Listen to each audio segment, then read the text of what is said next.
When you're at the stage of your first wild encounters in the earliest routes of Red and Blue, or you're a battle-hardened veteran of many years and metagames who sees Landorus Therian in your dreams, there is one thing explicitly clear about a Pokemon battle. It's all about damage. Pokemon does damage with move, as the old net battle crowd used to say. To win the game, do more damage to your opponent than they do to you. You don't say!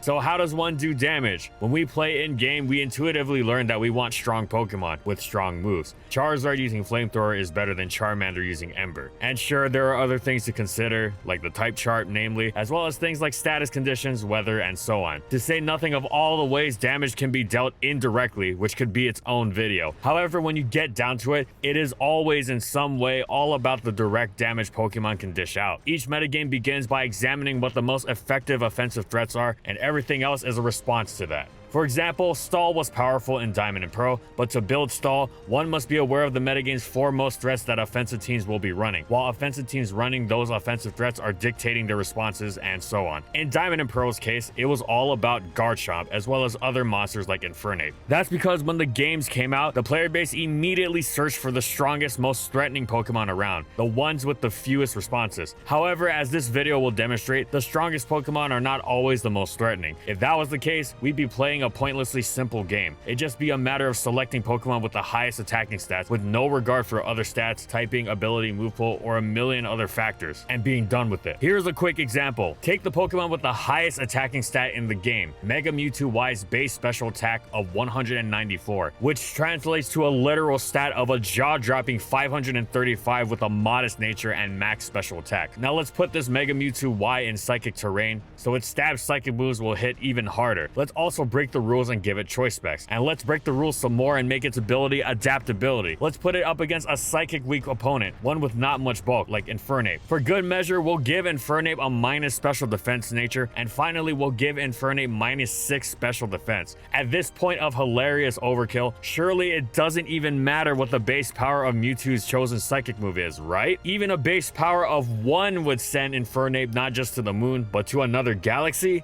Yeah, not quite. This one base power psychic move coming off of the highest special attack in the game that's boosted to even more astronomical levels by choice specs, adaptability, and psychic terrain, hitting a psychic weak opponent with pitiful bulk and minus 6 special defense would do a whopping 20 to 24%. It would take 5 hits from Mega Mewtwo Y to KO Infernape if this were the case. What about a base power of 2? Would that do it? Nope, 60 to 70%. Infernape could live the hit even with Stealth Rock and Spikes up, and most likely live Sandstorm afterwards. What about a base power of 3? Even that wouldn't do it. It deals 79 to 94%, a roll that doesn't even favor it to get the KO with Stealth Rock up. It's not until a base power of 4 that Mega Mewtwo Y can get the KO, and even that still isn't guaranteed. It will only get the job done 15 out of 16 times. That's right, even this comically overblown threat needs the attacks to have actual base power. And clearly we have found the solution to bring Mewtwo into OU. Nerf the strength of its attacks. You're welcome. Jokes aside, this is obviously a ridiculously extreme example, but it gets our point across. Power, or at least one facet of it,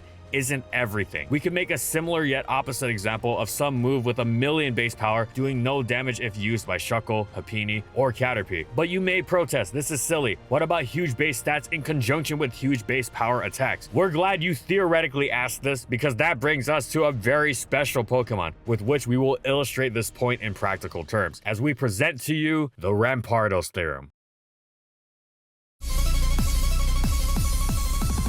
Rampardos doesn't need any made-up examples to achieve stupefying levels of power. It packs an absurd base 165 attack stat, which, by comparison, makes the likes of Groudon and Rayquaza look like UU Pokemon. It's certainly not left wanting for powerful attacks either. Its strongest stab is Head Smash, which possesses a mind-boggling 150 base power. Again, much stronger than any stab Groudon or Rayquaza can drum up. It is as automatic and instantly delete the opposing Pokemon button as it sounds. Even something as naturally bulky as Mew is KO'd more often than not from full health, and that's before considering how Rampardos can boost itself. Choice band for instantaneous absurdity, or Storage stands for truly incomprehensible levels of savagery, especially since it can be paired with another boosting option in Life Orb. So with this truly obscene level of power, why is Rampardos not only not good, but one of the worst Pokemon in the game? Simple. Everything else about it is bad. It is a great way to see all the nuances in Pokemon that we, with our experience, often take for granted. Rampardos is terrible terribly slow and pathetically frail, this is a death sentence for pretty much any Pokemon, and it doesn't matter how monstrously overwrought your attacking stats are. If you can't outspeed anything and you can't take a hit, you're going to get shellacked at every corner, especially since Rampardos' mono rock typing means it's riddled with weaknesses to some of the most common attack types in the game: water, fighting, and ground. Even its steel weakness is relevant. What about Choice Scarf or Rock Polish to fix up that speed, you might ask? Well, Rampardos is still slow even with them. Number 1 and number 2, it's so bad defensively that it struggles to switch in or get a free turn against much of anything. Rampardos is never ever left wanting for power, but is always left wanting for everything, anything else. As such, it is the poster Pokemon for the concept of power not being everything.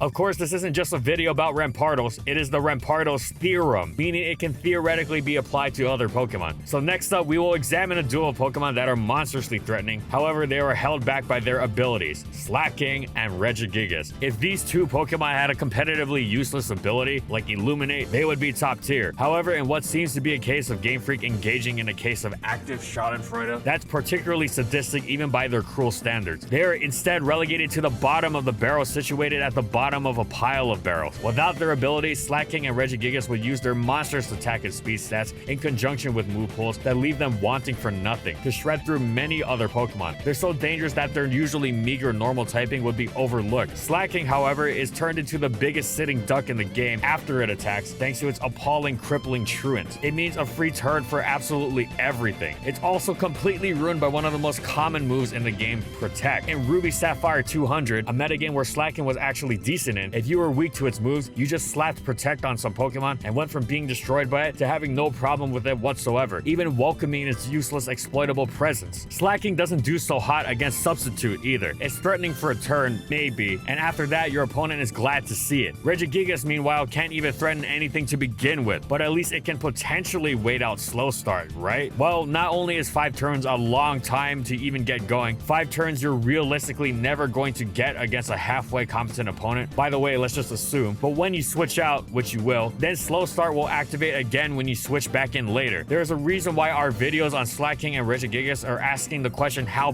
bad they were, actually. Because they were really, really bad. In the realm of self-ruining abilities, we must give a special mention to Archeops, whose defeatist ability ranks up there among the worst of the game. However, Archeops is more able to work around it and has had a solid lower tier career as a result. That said, on day 1 of Generation 5, it was one of the most fearsome looking threats until the translation came in and its ability was explained. As such, it's like Slaking and Regigigas in the what could have been category of would-be threat. Next up, we have examples which demonstrate that not all of Pokemon that fall under the Rampardos Theorem are this extreme either. Not all of them are pathetically useless. The Rampardos Theorem isn't just about Pokemon that seem terrifying but are actually awful. It's more about showing that even Pokemon's strongest powerhouses need to consider the game's nuances in order to be successful. This is illustrated with a pair of monstrous special attackers, Porygon Z and Xurkitree. Now, these Pokemon have quite decent competitive histories. However, it's nothing compared to what was expected of them based on the initial hype surrounding their staggering power. Not only are these two incredibly naturally strong with enormous special attack stats and powerful stabs, but they also possess a litany of ways to boost themselves further beyond just choice specs. Porygon Z has 2 outstanding abilities that make it stronger: download and adaptability, and even has access to Nasty Plot. With Life Orb, nothing was going to feel comfortable taking hits from it, not even Blissey. Meanwhile, Xurkitree's special attack makes Porygon Z's look measly. It has an even better boosting move in the form of Tail Glow. It has a stab move that actually hit Pokemon super effectively, and its ability Beast Boost makes it even more powerful after it grabs a KO, so you don't even feel comfortable sacrificing something against it. Well, on paper anyway. While these two are never unable to rip through opposing teams, they are also unable to withstand opposing hits. They aren't slow, but their defensive typing isn't good, and while they're not exactly true glass cannons, they're certainly not bulky either. This is a common case of Pokemon balance. The Pokemon that hit the hardest are often unable to withstand opposing hits. When this balance is disrupted, the results can be catastrophic. See Zacian Crown. This is also why even defensive teams often employ a faster Pokemon. Against super strong threats like these, the sturdiest walls in the game aren't going to be able to stand up against them. So it's best to reinforce one's defenses not by doubling down on walling, but by being able to out-offense them. Walling Porygon Z and Xurkitree?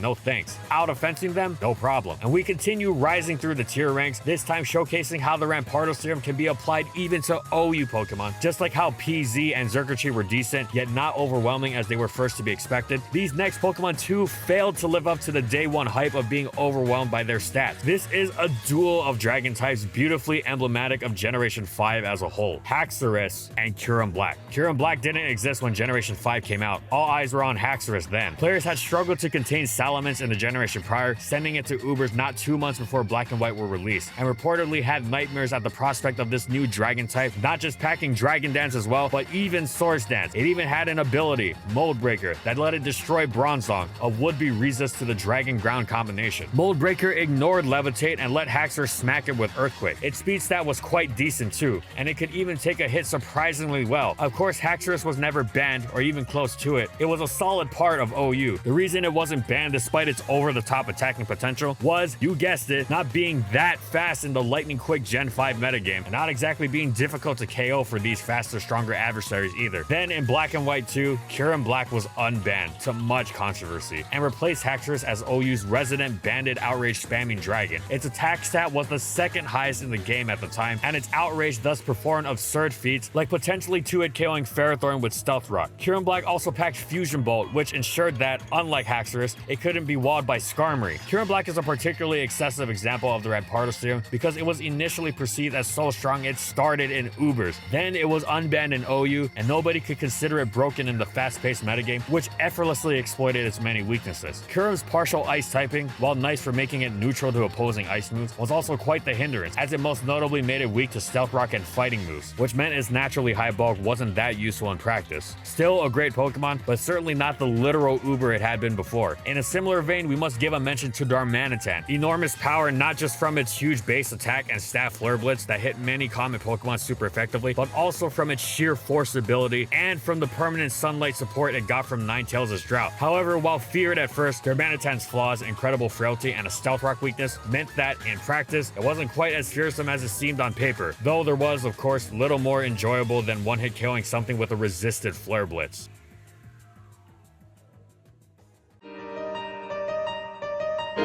Finally, we go to the Uber tier to show that the Rampardos theorem is applicable regardless of the metagame. This is abundantly clear in the case of Reshiram. Reshiram is the Uber's version of Rampardos, so much so that we almost call this video the Rampardos theorem. Reshiram has all the power it could ever ask for. 2 incredible stab moves whose typings complement each other perfectly from a huge base special attack stat. Its fire stab is of course boosted further by Groudon Sun too. Additionally, its Turbo Blaze ability means that you can't use Heatran to resist the stab combination either, as its Flash Fire gets ignored and Blue Flare blows it apart. Did Kyogre want to switch in and replace the Sun with Rain? Reshiram's Stab Draco Meteor had something to say about that. It was just about nothing Reshiram can't destroy. This much has always been clear, and it was thus one of the most hyped new additions to the Uber tier upon its appearance in Generation 5. This, however, didn't last very long, as it became clear you wouldn't want to use Reshiram if you were serious about winning. So why is it that Reshiram has been one of the worst Ubers for so long? Well, being outclassed by Kyurem White certainly had something to do with it, but Reshiram was a shining example of the Rampardos theorem before Kyurem White even existed. Its flaws cast a shadow over its virtues that was so long, it may as well have been an eclipse. Reshiram wasn't fast enough to make up for how badly it was destroyed by Stealth Rock and most attacks in the metagame. Even its solid natural bulk couldn't help with its weaknesses to Dragon and Earthquake, and not even at least being resistant to water like most other dragons. Its counterpart Zekrom, for example, got a lot further in large part thanks to its rocks neutrality and water resistances, which let it make the most of that nice natural bulk. Reshiram's longevity issues were compounded by things like Protect, Scouting's Choice Spec sets, or hurting itself to be able to switch moves with Life Orb. As a result, even something it completely destroyed like Ferrothorn could irritate it. No matter how you tried to run it, Reshiram would never be as successful as its nigh unmatched offensive potential would suggest, and as such, it's the highest example of the Rampardos theorem.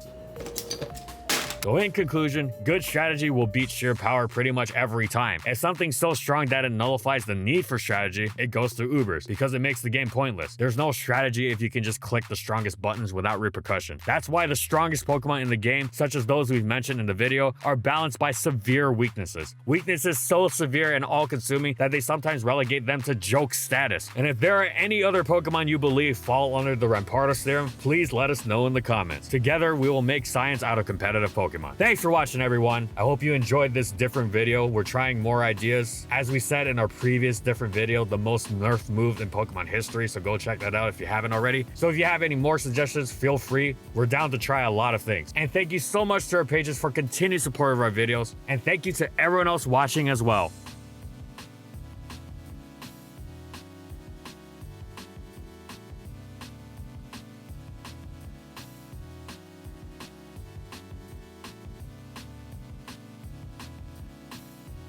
And follow my crew on these social media platforms. And that's all I got. See you next time, everyone.